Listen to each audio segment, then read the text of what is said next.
नगर संग्राम शहर संग्राम का जारी होना और इसमें आज आपका दिन है वोट करने का।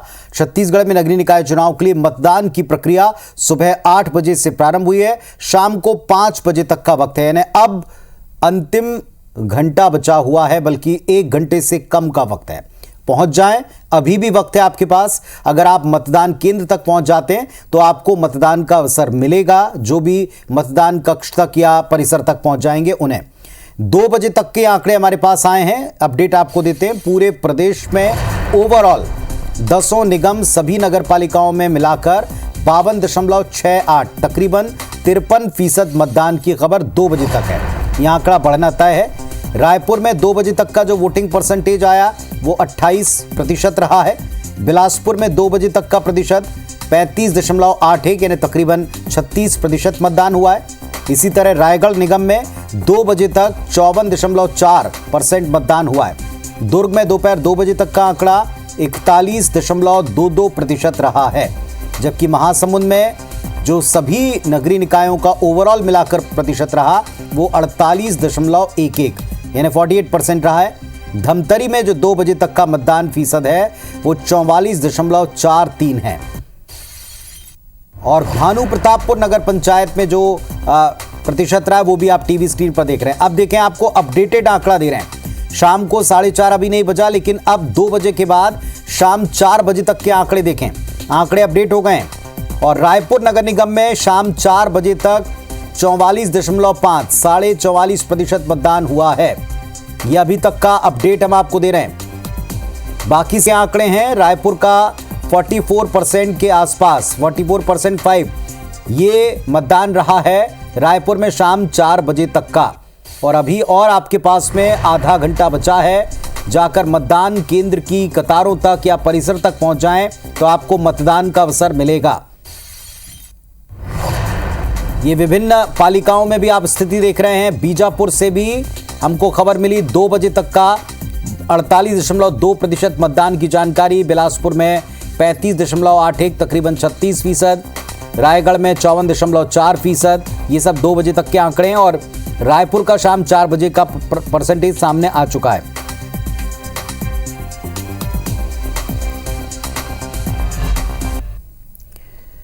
और इसी बीच कुछ अपडेट्स हैं। रायपुर से अपडेट ये कि मतदाताओं ने प्रदर्शन किया है पंडित रविशंकर शुक्ल वार्ड में। उनका ये आरोप है कि 900 से ज्यादा वोटर्स के नाम काट दिए गए और ये बूथ क्रमांक 4, 5, 6, 8 और 13 है, जिनके ऊपर मतदाताओं के नाम सूची से गायब हैं। नाम काटे जाने को लेकर मतदान की प्रक्रिया का हिस्सा वे नहीं बन पा रहे हैं और इसे लेकर उनका आरोप है। मतदान केंद्र के बाहर स्थानीय लोगों ने प्रदर्शन शुरू कर दिया है। देखें आप, उनकी शिकायत है कि उनका नाम विधानसभा लोकसभा चुनाव में तो था, लेकिन अब उन्हें रविशंकर शुक्ल वार्ड के मतदाता सूची में अपना नाम नहीं मिल रहा है। ये परेशान है वोटिंग को लेकर।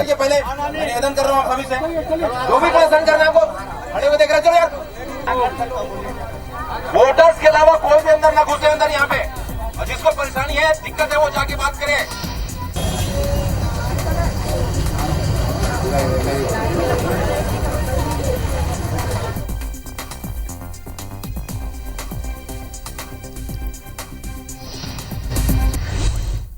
लोकतंत्र के उत्सव की सबसे खूबसूरत तस्वीरें भी हम आप तक पहुंचाते हैं और ये काम आज भी करेंगे।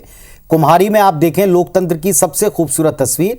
1.5 महीने से अस्पताल में एडमिट एक 85 वर्षीय बुजुर्ग हैं ब्रिजभूषण पांडे साहब, जो अस्पताल से अपना वोट देने पहुंचे। अपने एक वोट की महत्ता जो लोग नहीं समझते हैं उन्हें ये तस्वीर देखना चाहिए। उनके बेटे राकेश पांडे, उन्होंने बताया कि उनके पिता की इच्छा रही कि वो घर जाएं अस्पताल से, उसके पहले वो वोटिंग कर लें, मतदान केंद्र जाएं, और इसीलिए उनकी इच्छा का सम्मान मान करते हुए उनको वो मतदान केंद्र तक लाए। एक एक वोट कीमती है, ये पांडे साहब बताना चाहते थे और ये इन तस्वीरों से जाहिर भी हो रहा है। लोकल लेवल के चुनाव हैं। आपका वार्ड कैसा होगा? अगले 5 वर्ष आपके नगर में क्या स्थिति रहेगी? स्वच्छता की, बाकी व्यवस्थाओं की, इंफ्रास्ट्रक्चर की, ये आज आपके एक एक वोट से तय होगा। और इसीलिए आज स्वयं सीधे अस्पताल से एक बुजुर्ग जो 85 वर्ष के हैं वो वोटिंग के लिए पहुंचे, घर नहीं गए। पिताजी मेरे बोले मैं वोट करूंगा, मैंने पूछा आज वोटिंग है, डालेंगे? हाँ डालेंगे। और हम 21 दिसंबर से बीमार हुए थे सर, तब 14 आज मेरे घर लेके आए हैं। तो मैंने बोला ठीक है बाबू जी, आप वोटिंग बिल्कुल वोट देना चाहिए, लोकतंत्र का जनता का अधिकार है। तो अगर पॉसिबल हो तो जितना हो सके वोट करना चाहिए, करवाना चाहिए।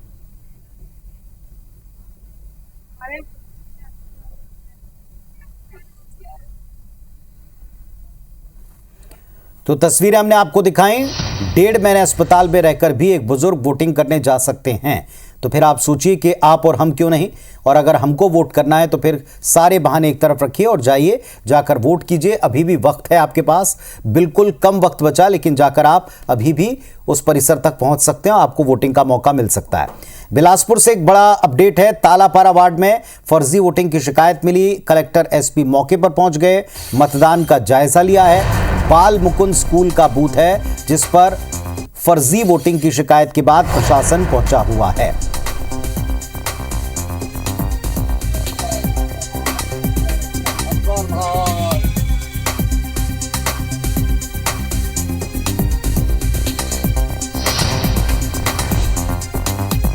जितेंद्र थवायत हमारे साथ जुड़ गए हैं। जितेंद्र बताइए, जो शिकायत थी, जिस बात को लेकर ये सारा हंगामा शुरू हुआ था, प्रशासन भी पहुंचा, क्या पाया? देखिए, लगातार मतदान की प्रक्रिया जो है वो जारी है और इसी कड़ी में कई जगह से शिकायतें भी सामने आई हैं। तालापारा बाल मुकुंद स्कूल स्थित बूथ से शिकायत आई थी कि एक मतदाता जो है वो यहाँ पर वोटिंग करने पहुंचे हुए थे, लेकिन जब वो बूथ के अंदर पहुंचते हैं तो उनको पता चलता है कि उनके नाम से वोटिंग पहले ही दी जा चुकी है। लिहाजा इसी को लेकर उन्होंने आपत्ति जताई, क्योंकि उनके पास उनके परिचय पत्र थे और उन्होंने वोटिंग नहीं किया था। लिहाजा इसी को लेकर हंगामे की स्थिति बनी और ये भी कहा जाने लगा कि यहाँ पर फर्जी वोटिंग चल रहा है। इसी की शिकायत पर तत्काल जिले के कलेक्टर एसपी मौके पर पहुंचे थे, क्योंकि मतदान चल रहा है, लिहाजा कोई अप्रिय स्थिति न बने, इसको देखते हुए अधिकारियों ने यहाँ पर फिर मतदान केंद्र का जायजा लिया है और पीठासीन अधिकारियों से भी इस पर चर्चा की और विशेष तौर पर निर्देश दिया है कि जो भी मतदान करने पहुंच रहे हैं वेरिफिकेशन के बाद ही उनको मतदान करने दिया जाए। हालांकि शिकायत को यहाँ पर दर्ज किया गया है, उस पर आगे जांच की जाएगी, लेकिन कई बार ये स्थिति बनती है और कई पहले भी ऐसी शिकायतें सामने आई हैं जिसमें दूसरे लोग दूसरे के नाम पर यहाँ पर मतदान कर देते हैं और जिसके बाद इस तरह की स्थिति निर्मित होती है। चलिए, अब इस शिकायत के बाद, इस सारे अवलोकन के बाद, क्या वहां पर प्रक्रिया पूरी तरीके से स्मूथ चल रही है? क्या वहां पर सारे काम सुचारू तरीके से हो पा रहे हैं? तस्वीरें जी बताइए जितेंद्र। बताइए, आगे प्रक्रिया कैसी चल रही है? स्मूथ है? अब वहां पर सारी चीजें शांत हैं? बिल्कुल, देखिए, मतदान की प्रक्रिया फिर से अब शुरू हो गई है। लगातार निरंतर जो मतदान की प्रक्रिया है वो जारी है। कुछ समय के लिए जरूर यहाँ पर हंगामे की स्थिति बनी थी। हालांकि जिस तरह से निर्वाचन अधिकारी मौके पर पहुंचे थे, उसके बाद लोगों को भी समझाइश दी गई है कि वो अपने मताधिकार का प्रयोग करें और सुविधा जिस तरह से यहाँ पर जिला निर्वाचन दी है उसका यहाँ पर पालन किया जाए। हालांकि अभी जो स्थिति है जिले में कि अंतिम दौर अब चल रहा है, अंतिम कुछ घंटे बचे हैं, ऐसे में बड़ी संख्या में अभी भी तमाम मतदान केंद्रों में मतदाताओं की भीड़ लगी हुई है और मतदाता अपने मताधिकार का प्रयोग कर रहे हैं। जी, चलिए, आप नजर रखिएगा, वापस आपसे अपडेट लेंगे। फिलहाल धन्यवाद आपका इस जानकारी के लिए।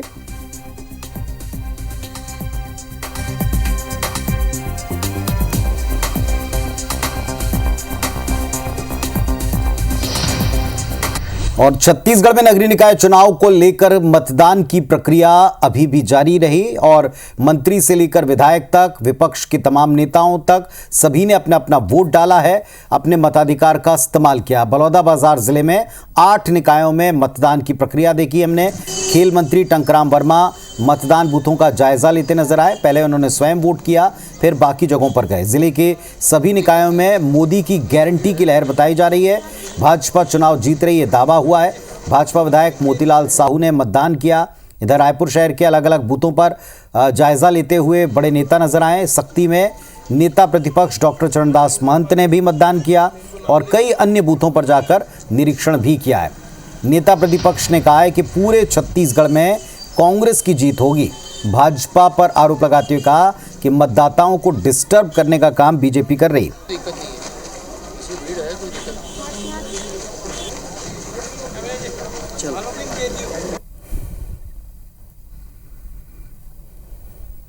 सभी जगह हमारे नगर पालिका में हमारे भारतीय जनता पार्टी के प्रत्याशी जीत करके आएंगे ये जो सरकार है मोदी जी की गारंटी और विष्णुदेव साय जी की सुशासन की सरकार है और एक साल में इतना काम किए हैं, इतना उपलब्धि है, इतना योजनाएं क्रियान्वित है कि आज छत्तीसगढ़ में पूरा भारतीय जनता पार्टी के पक्ष में वातावरण है और सभी जगह हमारे प्रत्याशी चुन करके आएंगे। माहौल कमल छाप के पक्ष में है, भारतीय जनता पार्टी के पक्ष में है और मैंने कई बूथों तक अभी भ्रमण किया है।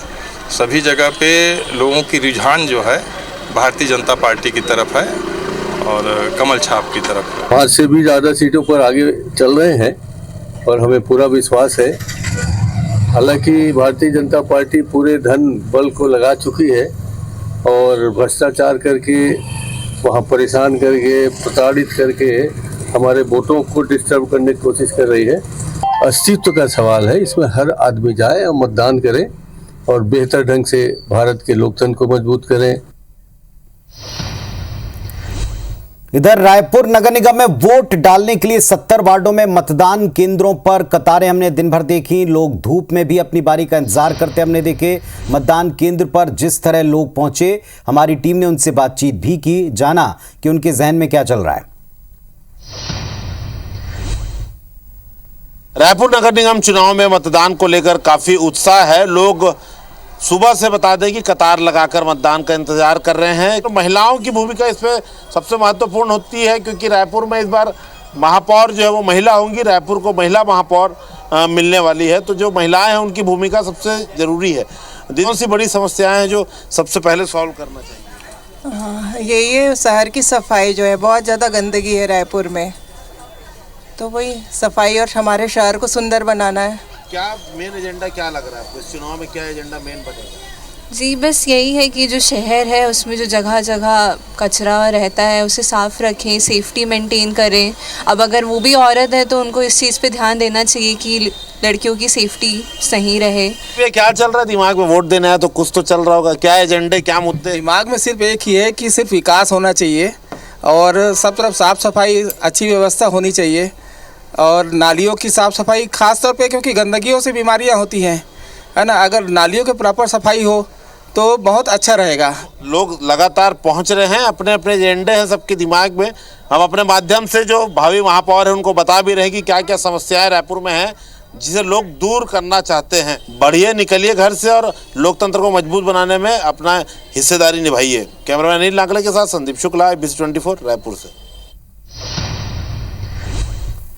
इधर छत्तीसगढ़ प्रदेश कांग्रेस कमेटी प्रदेश महामंत्री सुबोध अरितवाल ने अपनी पत्नी के साथ रायपुर में मतदान किया है। चौबे कॉलोनी में उन्होंने मतदान किया। स्वामी आत्मानंद वार्ड के मायाराम सुरजन स्कूल के पोलिंग बूथ पहुंचकर वोट डाला है। सुबोध अरितवाल ने लोगों से भी अपील की कि लोकतंत्र को मजबूत बनाने आप अपने मताधिकार का इस्तेमाल अवश्य करें। जिसे भी वोट देना, लेकिन घर से अवश्य निकलें, वोटिंग की प्रक्रिया का हिस्सा बने।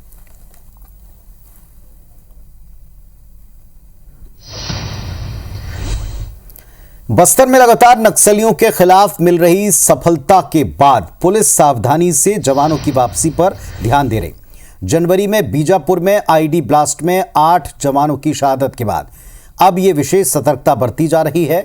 नक्सलियों के लगाए गए आईडी को रिकवर करने डी माइनिंग टीम्स के साथ ही सड़कों पर ट्रैक्टर चलाए जा रहे हैं। डी माइनिंग कर आईडी के तारों को तलाशा जा रहा है। पिछली बार जो भी त्रुटियां हुई, चूक हुई, प्रोटोकॉल्स कहीं कहीं ब्रीच हुए, उनको खास ख्याल रखा जा रहा है। और ये रोड ओपनिंग पार्टीज को आप देख रहे हैं, रोड ओपनिंग पार्टी ने पूरी मशक्कत की है, किसी भी तरह की कोई गफलत ना हो, कोई त्रुटि ना हो, कोई चूक ना हो।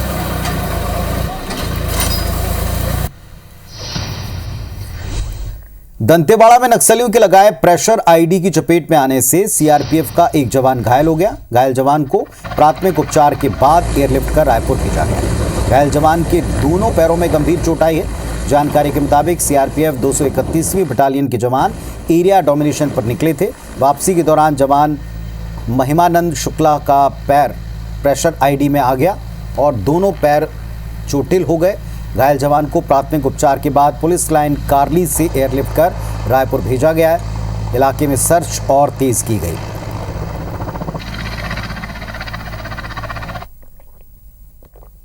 कमल पोस्ट के पास नक्सलियों द्वारा लगाए गए प्रेशर आईडी की चपेट में आने से 231 वाहनी एप कंपनी का जवान प्रधान आरक्षक MN शुक्ला जो कि प्रेशर आईडी की चपेट में आने से चोटें आई हैं। कैंप में प्राथमिक उपचार के उपरांत तत्काल उन्हें बेहतर उपचार हेतु एयरलिफ्ट कर रायपुर भेजा गया है। और छत्तीसगढ़ से प्रयागराज जाने के लिए लगातार प्रयास करने वाले लोगों के लिए एक बड़ा अपडेट है। अगर आप प्रयागराज जाना चाहते हैं तो महाकुंभ के लिए रेलवे ने स्पेशल ट्रेन चलाई, लेकिन सभी टिकटें फुल होने की शिकायत कर रहे हैं। सड़क मार्ग से जो लोग जा रहे हैं वो घंटों MP बॉर्डर पर जाम में फंस रहे हैं। रास्तों पर कई किलोमीटर तक लंबा जाम लगा है। हवाई मार्ग से देखें तो किराया आसमान पर है। एक तरफ किराया 30 से 40 हजार रुपए तक एक साइड का हो गया। मजबूरी में लोग हवाई मार्ग को भी चुन रहे हैं। उनके मुताबिक सरकार को अधिकतम किराया तय कर देना चाहिए। वहीं ट्रैवल एजेंट्स कहते हैं कि रायपुर के साथ साथ देश के किसी भी शहर से प्रयागराज का किराया इतना ही हो चुका है और इंटरनेशनल टूर पर जाकर आप लौट आए इतना तक किराया एयर ट्रैवल का दिखाई पड़ रहा है। लेकिन फिर भी आस्था पर हर चीज़ भारी पड़ रही है। हर चीज़ के आगे आस्था को लोग बाग देख रहे हैं और कई बार लोग भारी फेयर के बावजूद एयर ट्रैवल ही प्रेफर कर रहे हैं, उसी को चुन रहे हैं। अब हम लोग तो फंसे हुए थे, करके आए, क्या करें। 30,000 2 जन का। वो रेगुलेशन तो हमेशा रहना चाहिए, गवर्नमेंट उस पर ध्यान देना चाहिए, क्योंकि बहुत लोग फंसे हुए वो जैसे भी आना चाह रहे हैं। क्योंकि अगर किसी का ट्रेन है, मान लीजिए कल सुबह पहुंचा ही नहीं है संगम में, तो वो ट्रेन कैसे पकड़ेगा। तो ये सब बहुत सारी समस्याएं हैं, इस पर गवर्नमेंट को स्पेशली ध्यान देना चाहिए। ये सबको पूरी व्यवस्था होनी चाहिए और किराया जो बढ़ाते हैं उनके लिए तो बहुत गलत है। अच्छे से सबको आना जाना चाहिए, इसीलिए सबको कम करना चाहिए और सबको जाना चाहिए। बहुत अच्छी जगह है। प्रयागराज अभी जाएंगे तो वो इंटरनेशनल फेयर की तुलना में काफ़ी ज़्यादा है और इसके ऊपर केंद्र सरकार का DGCA का कोई नियंत्रण होना चाहिए कि अधिकतम भाड़ा क्या हो। प्रयागराज जैसे एक छोटा एयरक्राफ्ट ATR लगा हुआ है 72 सीटर, और जबकि यहाँ से डिमांड रोज कम से कम 100, 150, 200 सीट की डेली है। तो वो एयरलाइंस को थोड़ा सा जो है प्री प्लान करके महाकुंभ चालू होने के पहले उनको एयरक्राफ्ट बड़ा लगाना चाहिए था।